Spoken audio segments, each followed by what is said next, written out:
dan dia bisa memperbaiki, dia bisa bergaul dengan masyarakat dengan cukup baik. Akan tetapi dia ada celah, dia tidak bisa bergaul baik dengan dirinya. Masih ada sifat-sifat yang tidak baik pada dirinya yang tidak bisa dirubah.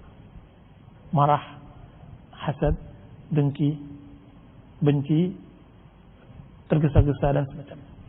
Dan ada lagi orang baik di dalam masalah ibadah, berusaha merubah akhlak, tapi dia tidak bisa, dia baik ke dirinya, baik pada Allah Subhanahu Wa Taala, tapi tidak baik pada masyarakat.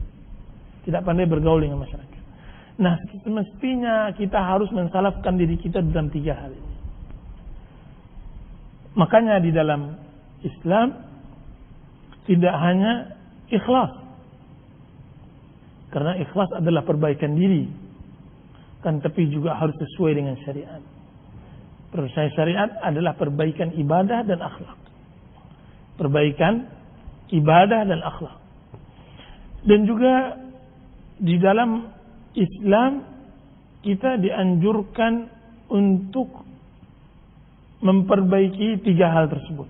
Makanya di dalam hadis yang sangat luar biasa, Rasulullah SAW mengatakan, ittaqillah haitsuma kunta, bertakwalah engkau dimanapun engkau berada. Ini menyuruh kita untuk bermuamalah baik dengan Allah, beribadah baik dengan Allah. Wa khaliqin nasa bi khuluqin hasanin, berakhlaklah, bergaulah dengan manusia dengan akhlak yang baik. Ini adalah perintah untuk manusia, perbaikan, berakhlak mulia dengan manusia.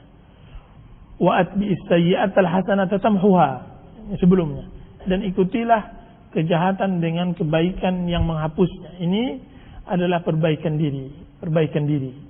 Jadi 3 hal ini sangat penting, dan itu ada di dalam buku-buku. Kalau Anda ingin memperbaiki ibadah, bacalah buku fikih. Di sana menerangkan tentang bab taharah, bab salat, bab zakat, bab haji, bab umrah dan semacamnya. Kalau Anda ingin memperbaiki diri, baca buku-buku tentang masalah hati, tazkiyatun nufus. Baca kitab-kitab Ibnu Qayyim, Ibnu Jauzi. Baca kitab-kitab ulama-ulama yang menerangkan keajaiban hati dan semacamnya. Kalau Anda ingin memperbaiki akhlak dan semacamnya, maka baca buku-buku adab, buku-buku akhlak, seperti Adabul Mufrad karangan Imam Bukhari, seperti karangan Ibnu Muflih Adabus Syar'iyyah, dan yang lainnya. Semua hal sudah dibahas oleh ulama kita. Akan tetapi adanya, kenapa kita tidak membahas 3 hal ini? Pertama, adanya spesialisasi. Adanya sebagian ustaz spesialisasinya cuma bidang akidah. Yang saya maksud akidah, kalau tidak akidah dengan makna umum adalah perbaikan dalam 3 hal ini. Spesialisasi karena dia memang takhasusnya fikih, makanya dia perbaiki ibadah. Bertaharah begini, suci begini, salat begini yang benar.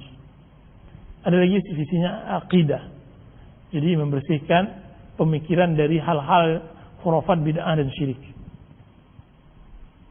Nah, seorang talib ilmu, penuntut ilmu, dia harus pintar, fatin, cerdas. Dia harus, walaupun dia tahu bahwa ilmu Islam adalah lengkap dan semacamnya, maka dia harus melihat 3 hal ini. Dia harus mengkaji tentang masalah akidah, sebagaimana juga dia mengkaji tentang masalah akhlak.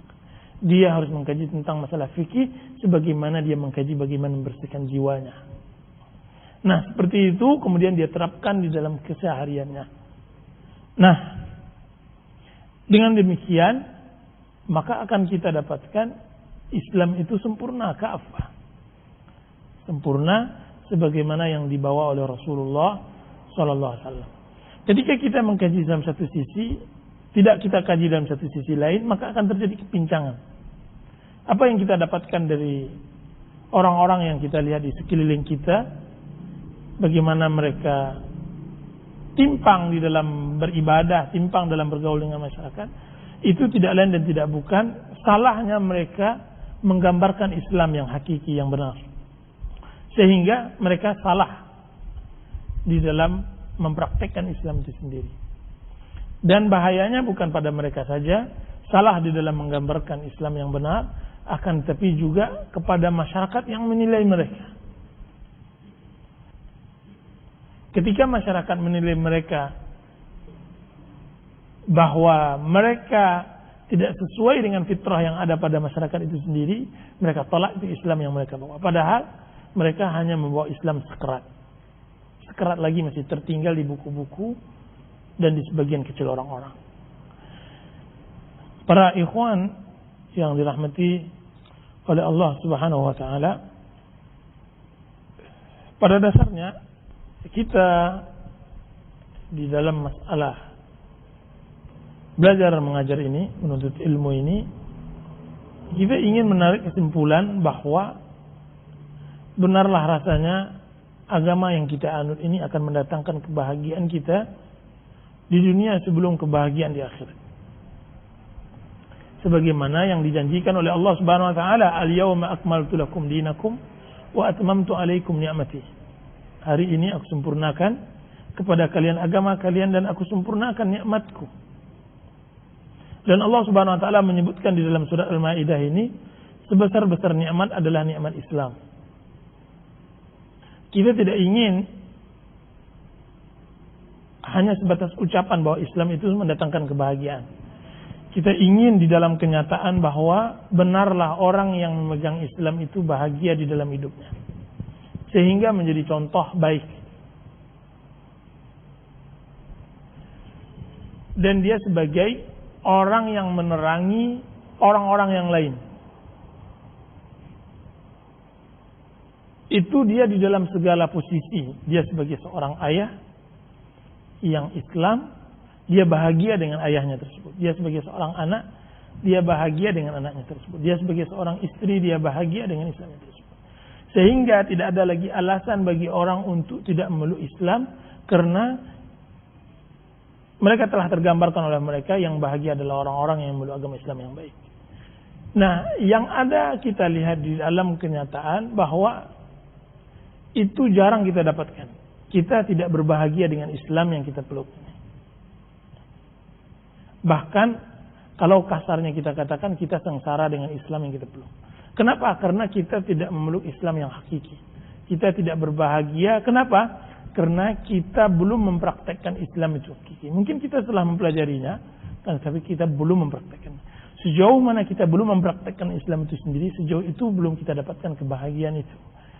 Sejauh mana ke Islam yang kita praktekkan, sejauh itu pula kebahagiaan kita dapatkan. Salah satu kita contohkan, kita ingin misalnya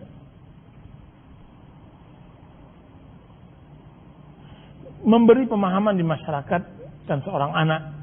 Kita paham betul bahwa anak yang benar-benar menjalankan Islam akan mendatangkan kebahagiaan pada diri kita daripada anak yang tidak diberi celupan Islam. Nah, ketika kita didik anak kita dalam Islam, seharusnya dia menjadi tauladan. Bahwa beginilah. Sehingga bisa dimaklumkan ketika kita dapatkan anak-anak yang lain menjadi beban bagi orang tuanya, orang-orang mengatakan pantas. Dia menyusahkan orang tuanya. Kenapa? Anak tersebut tidak dicelup dengan celupan Islam. Nah, kalau sudah begitu, orang-orang akan datang ke Islam. Kalau seandainya sudah kita berikan bahwa anak kita bisa memberikan kebahagiaan yang tidak bisa diberikan oleh anak-anak yang lain, maka ini dia menjadi contoh. Seorang ayah begitu juga. Kita ingin orang akan berbicara bahwa ayah yang belajar agama yang baik, dia akan memberikan kebahagiaan pada orang sekelilingnya. Sehingga besok ketika ada seorang ayah yang memberikan kesengsaraan kepada orang sekelilingnya, orang akan mengatakan pantas dia memberikan kesengsaraan kepada orang sekelilingnya karena dia tidak belajar agama Islam. Begitu juga dengan seorang istri. Kita menginginkan besoknya ke depan bahwa istri yang kita bina di atas Islam yang benar akan memberi kebahagiaan kepada orang-orang sekitarnya, terutama suami dan anak-anaknya. Sehingga kita bisa memberikan alasan kepada istri-istri yang tidak ada celupan Islam. Kita katakan nantinya pantas. Dia tidak bisa membahagiakan suami dan anak-anaknya. Kenapa? Karena dia tidak dicelup dengan celupan Islam. Sehingga kalau seandainya begitu, kita bisa mempraktekkan apa yang diberikan atau yang telah disebutkan oleh Allah Subhanahu wa taala dalam Al-Qur'an, bahwa Islam itu mendatangkan kebahagiaan. Dan jelas itu bisa kita praktekkan ketika ilmu yang kita sadapkan itu bisa terpraktekkan sedikit banyak di dalam kehidupan. Nah, itu sebenarnya itu tujuan hakikat kita belajar agama ini. Dan juga perlu juga kita tanamkan apa yang kita sampaikan ini adalah semuanya adalah dasar-dasar agama kita. Bukanlah hal-hal yang mendalam sebagaimana yang dikaji oleh ulama-ulama kita. Semuanya dasar yang sebenarnya perlu bagi kita untuk kehidupan kita. Belumlah kita mempelajari agama kita untuk orang lain, belum. Semuanya masih untuk kita dahulu, belum untuk orang lain. Nah, tujuannya agar kita benar-benar mempertahankan apa yang kita dapatkan dan juga istiqamah di atas menuntut ilmu ini. Tujuannya tidak lain dan tidak bukan adalah untuk diri kita bisa praktekkan. Kita masih miskin terhadap orang-orang yang mempraktekkan agamanya di dalam kehidupannya. Kita butuh orang-orang yang mempraktekkan. Dan orang itulah yang dicap oleh Allah Subhanahu wa taala sebagai ulama. Innama yakhsyallaha min ibadil ulama. Sungguhnya yang takut kepada Allah Subhanahu wa taala adalah orang-orang yang ulama. Karena ulama lah yang takut kepada Allah, dan yang takut kepada Allah lah yang ulama. Ya. Dengan demikian kita cukupkan kita di sini. Wassallallahu ala nabiyina Muhammadin wa ala alihi washabbihi wasallam. Wassalamualaikum warahmatullahi wabarakatuh. Kalau ada pertanyaan, kita buka pertanyaan. Orang yang berahli maksiat, orang yang berlaku maksiat, itu dilihat kemaslahatannya dalam dua sisi. Kemaslahatan kita dan kemaslahatan dia. Kemaslahatan kita, jika kita merasa bahwa dengan bergaul dengan dia akan mengurangi modal iman kita, maka tidak dibenarkan kita bergaul dengannya. Alasannya untuk menjaga modal. Di dalam sebuah perdagangan kita tidak akan mau merugi dalam sebuah bisnis jika seandainya modal kita akan berkurang. Kita boleh berdagang jika seandainya impas. Boleh habis tenaga tapi modal jangan berkurang. Begitu juga di dalam masalah bergaul dengan ahli maksiat. Kalau kita rasa bahwa iman kita akan berkurang dengan bergaul dengannya, maka jangan bergaul dengannya. Kan tapi jika seandainya iman kita tidak berkurang, bahkan bertambah dengan bergaul dengannya, memberi motivasi untuk kita semangat menuntut ilmu dan berdakwah kepadanya, maka bergaul dengannya baik. Itu kemaslahatan kita. Kemaslahatan yang ahlul maksiat tersebut, jika seandainya bergaul kita dengannya memberikan manfaat untuknya, maka kita harus bergaul dengannya. Akan tetapi jika seandainya bergaul kita dengannya hanya menjadi barang olok-olokan kepadanya, maka bergaul kita tidak ada manfaatnya dan harus kita jauhi. Nah, itu kiat di dalam bergaul kepada ahlul maksiat. Cuma di dalam bergaul dengan orang-orang yang berlaku maksiat ini memang mempunyai cara dan metode. Itu semuanya butuh pelajaran dan pengalaman. Butuh pelajaran dan pengalaman. Nah, saya mengenal beberapa orang yang memang Allah khususkan mereka ini pandai bergaul. Berapa waktu dia bergaul, dia sudah bisa merubah, mengeset orang tersebut menjadi orang yang baik. Di saat ada seseorang memang tipenya memang kurang pandai bergaul, ketika dia terjun ke masyarakat, dia memang tertutup dan semacamnya. Seharusnya bagi seorang muslim, apalagi dia sebagai orang yang membawa kebenaran, secara umum dia tidaklah menutupi dirinya. Dia harus pandai bergaul dengan masyarakat. akan tetapi bergaul dengan belajar. Nah, ini yang harus mungkin kita butuh waktu-waktu untuk belajar bagaimana bergaul dengan yang baik dengan masyarakat. Karena secara umum dengan ilmu yang kita dapatkan, ini yang memang berbeda dengan ilmu bagi kebanyakan masyarakat.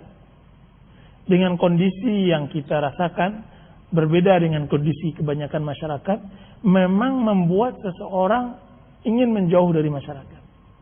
Sehingga masyarakat mencap kita sebagai kelompok yang eksklusif. Akan tapi itu harus kita lawan dengan sabda Rasulullah SAW yang menyatakan, "Alladzi yukhalitun nas wa yasbir ala adahum khairun min alladzi la yukhalitun nas wa la yasbir ala adahum." Orang yang bergaul dengan manusia lebih baik dan sabar atas cacian mereka daripada orang yang tidak pandai bergaul dengan manusia dan tidak sabar dengan cacian mereka. Nah, zaman sekarang ini kita harus pandai bergaul dengan masyarakat. Seluruh para nabi, seluruh para rasul, mereka bergaul dengan masyarakat. Nah, butuh kita metode bagaimana bergaulnya para nabi, bagaimana bergaulnya para rasul dengan masyarakat mereka, sehingga kita bisa praktekkan. Kita ambil contohlah Rasulullah SAW. Dia ikut andil di dalam membangun Ka'bah. Bahkan dia ditunjuk sebagai ketua gotong royong ketika pembangunan tersebut. Di saat kita di masyarakat kita, tidak. Ketika seseorang telah mengenal hidayah, dia menjadi orang yang terpencil. Rasulullah SAW ikut andil dalam musyawarah peperangan antara kaum Quraisy dengan yang lainnya di perangan Fijar.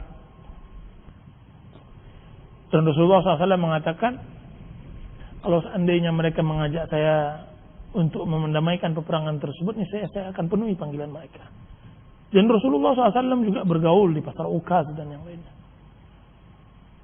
Dan itu sebenarnya dia mempunyai satu metode saja. Kalau seandainya di dalam berbisnis, dalam berusaha, kita bisa bergaul dengan masyarakat, kenapa di dalam dakwah kita tidak bisa bergaul dengan masyarakat? Apa bedanya? Kalau seandainya di dalam usaha kita bisa mengambil hati mereka, kenapa di dalam berdakwah kita tidak bisa mengambil hati mereka?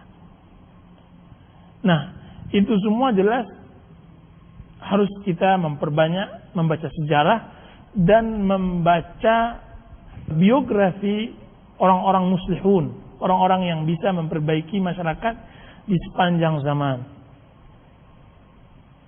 Baca sejarah para mujaddidun, orang-orang pembaharu Islam. Baca sejarah Syekhul Islam Muhammad bin Wahab, Syekhul Islam Ibnu Taimiyah. Baca orang-orang yang muslih di negeri kita. Kenapa mereka berhasil, kita tidak berhasil? Itu saja. Sehingga lambat laun hal itu akan hilang. Hal yang dibilang oleh masyarakat eksklusif kiranya bukan. Bahwa kita orang yang pandai bergaul di masyarakat. Ya, wallahu ta'ala a'lam. Mencintai saudara sebagaimana kita mencintai diri kita. Kalau seandainya kita sebelum maka kiat di dalam bergaul dengan seorang muslim, sebelum ucapan tindakan kita berikan kepada orang, dirasakan dulu kepada diri kita. Kalau kita mencubit orang, ingin kita mencubit orang, cubit dulu diri kita.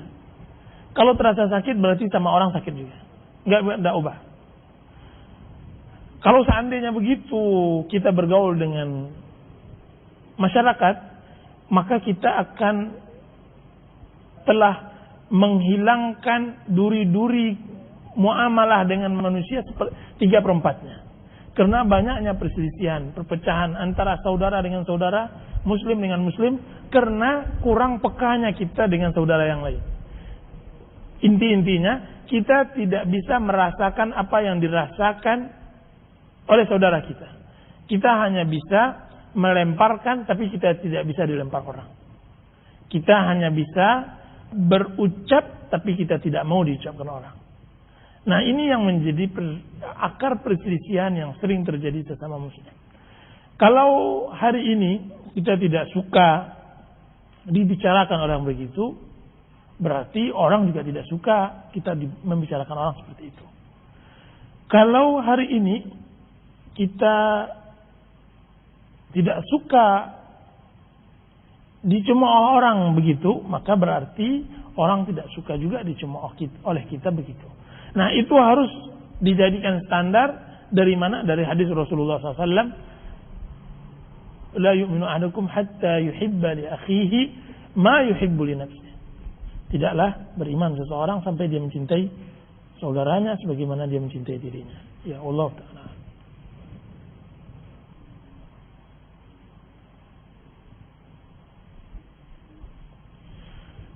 Karangan Imam Ghazali, dia bagaikan pisau bermata dua, dan dia bagaikan teriak. Teriak itu adalah obat yang kalau diminum oleh seseorang yang mempunyai penyakitnya yang pas bisa menyembuhkan, kan, tapi jika seandainya diminum oleh orang yang tidak pas penyakitnya, dia menjadi racun. Nah, Ghazali rahimahullah ta'ala di dalam masalah akhlak beliau cukup besar andilnya, khususnya di dalam kitabnya Ihya Ulumuddin. Akan tetapi sebagaimana yang dikatakan oleh ulama-ulama kita, bahwa karangan kitab Ihya itu ada racunnya sebagaimana di dalamnya ada madunya. Jika seandainya seseorang bisa memilah-milah antara racun dengan madunya, maka berbahagialah dia. Akan tapi bagi seorang pemula jelas sulit baginya untuk membedakan antara racun dengan madu, maka seharusnya dia mencari kepada karangan-karangan ulama yang memang dia mengarang tersebut semuanya adalah madu, bukan tidak ada racun sedikit pun. Maka dengan hal demikian, maka buku-buku seperti Ibnul Qayyim rahimahullah, seperti kebanyakan karangan Ibnul Jauzi rahimahullah, karangan Ibnu Qudamah, dan karangan ulama-ulama modern sekarang, Syekh Abdul Aziz As-Salman misalnya, atau yang lainnya, adalah solusinya. Nah, ketika kita sudah maju sedikit, maka kita bisa membaca kitab Ihya. Ihya, jika seandainya kita bisa berbahasa Arab, mungkin akan tertolong banyak. Karena Ihya Ulumuddin, kalau dalam segi hadisnya sudah ditakhrij oleh Iraqi di dalam kitab hadis takhrij hadis Ihya. Dia mengarang kitab mentakhrij hadis-hadis Ihya. Jadi hadis, salah satu racun di kitab Ihya adalah Imam Ghazali adalah hattabul lail, orang yang mencari kayu di hutan pada malam hari, tidak membedakan antara kayu dengan ular. Jadi semua hadis-hadis yang dia anggap hadis dia masukkan. Dan barang dagangannya dalam hadis kiran, dia tidak bisa membedakan antara barang yang baru dengan barang yang abkir. Ya Allah Ta'ala alam. Itu pengakuannya. Di samping itu juga karangannya juga mempunyai racun di dalam filsafat, ilmu kalam, dan i'tizal. Sehingga orang-orang yang membacanya adalah orang-orang yang bisa mempunyai dasar dalam masalah akhlak, dalam masalah akidah, dalam masalah hadis, baru bisa membacanya. Ya Allah Ta'ala alam. Kecuali sesuatu yang telah disari oleh para ulama kita, seperti kitab misalnya kitab Mukhtasar Minhajul Qasidin yang sudah diterjemahkan. Kitab Mukhtasar Minhajul Qasidin adalah ringkasan dari kitab Minhajul Qasidin karangan Ibnu Jauzi. Jadi Ibnu Qudamah meringkas karangan Ibnul Jauzi. Nama karangan Ibnu Jauzi Minhajul Qasidin. Dan Minhajul Qasidin ringkasan dari karangan Ihya Ghazali. Jadi itu 3 kali ringkasan. Nah, sehingga kitab Mukhtasar Minhajul Qasidin itu lebih sudah menjadi madunya. Apalagi kalau seandainya antum mendapatkan karangan Ibnu Qudamah tersebut yang bernama Mukhtasar Minhajul Qasidin ditahqiq oleh ulama-ulama salaf seperti Syekh Ali Hasan Al-Halabi, Syekh Abdul Hamid Ali Hasan bin Abdul Hamid Al-Asari, hafizahullah ta'ala, murid Syekh Albani. beliau mempunyai mentahqiq kitab Mukhtasar Minhajul Qasidin. Maka dia adalah cahaya di atas cahaya, nur ala nur, kalau kita dapatkan tahqiq seperti itu. Tapi saya belum temukan kitab yang diterjemahkan ke dalam bahasa Indonesia Mukhtasar Minhajul Qasidin tahqiq karangan Syekh Ali Hasan. Kalau tidak dalam bahasa Indonesianya ada. Mungkin nanti Pak Danto mungkin bisa carikan, atau nanti mungkin Ustaz Agustimar menerjemahkan langsung. Ya Allah Ta'ala. Dengan demikian kita cukupkan kaji kita sekarang karena mungkin hari agak gelap. Mudah-mudahan minggu depan kita bisa lanjutkan kaji kita. Kita cukupkan sampai di sini. Dan sebelumnya bahwa infak yang kita kumpulkan beberapa waktu yang lalu untuk saudara kita yang ditimpa musibah di Rimbo Melintang itu jumlahnya lebih kurang 3.500.000. 3.500.000. Alhamdulillah kita dapatkan juga dari Kerinci dan Perawang yang jumlahnya belum diketahui pasti. Mudah-mudahan Allah Subhanahu wa taala memberikan ganjaran yang setimpal bagi yang berinfak dan yang berniat infak.